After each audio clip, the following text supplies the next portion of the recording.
So, magpalang araw sa ating lahat. Ako po si Zarina Espaloma at ngayon lalahad ko ang tunan para sa daily devotion na pinamagatang Trusting in God's Provision. So, yung scripture po natin ngayon is Philippians chapter 4 verse 19 and sinasabi na, "And my God will meet all your needs according to the riches of His glory in Christ Jesus." Sa Tagalog, "At pupunain ng aking Diyos ang bawat kailangan ninyo ayon sa kanyang mga kayamanan sa kaluwalhatian kay Kristo Jesus." So, why should we put our trust in God's provision? So, number one, yung katuruan natin is God is our ultimate provider. So, si God, siya yung ultimate provider natin sa lahat ng ating pangailangan. Siya yung nagbibigay lahat ng ating pangailangan, no? And minsan, yung pagpapala ni God is hindi directly sa'yo.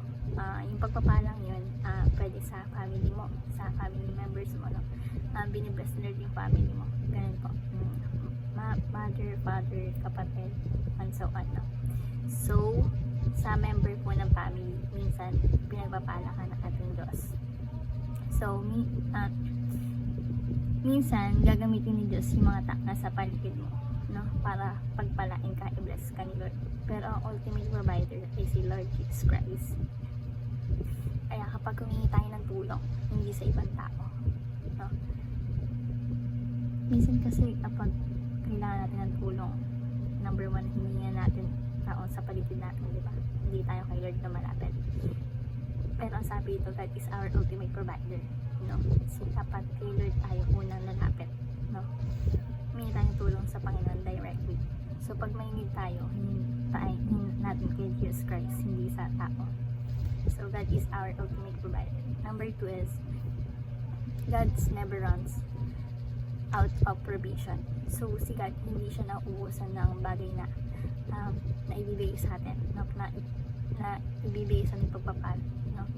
Walang problem kay God, walang limit sa kanya, no? Kahit ano kaya niyang ibigay sa atin.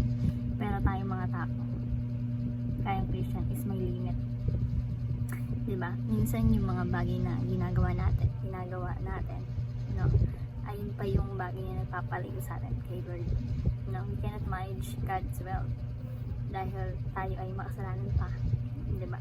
Pero pwede natin hingin yung kaonte na yung wealth ni God na onte is kaya natin i-manage, no? So pwede natin hingin yung kay Lord. So God never runs out of provision. Hindi nauubusan ng ating Panginoon ang ibibigay sa atin, no? Walang problema kay God, walang limit sa kanya. Kay Lord lang, hindi siya nauubusan. Next is, God is generous to generous people. Si Lord, talagang pagbigay siya sa taong mapagbigay din, no? Na kapag nagbigay ka is buo sa kalooban mo, no?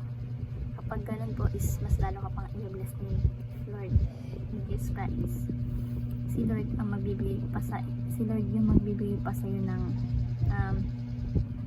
higit pa sa binibigay mo sa ibang tao, sa tinutulong, higit pa dun ibibigay niya sa iyo.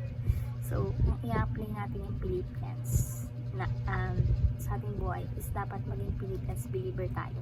Kasi God is generous to generous people. Kaya mas maganda yung ikaw yung pagbigay kasi ikaw yung nagbigay, kasi ikaw yung binibigyan.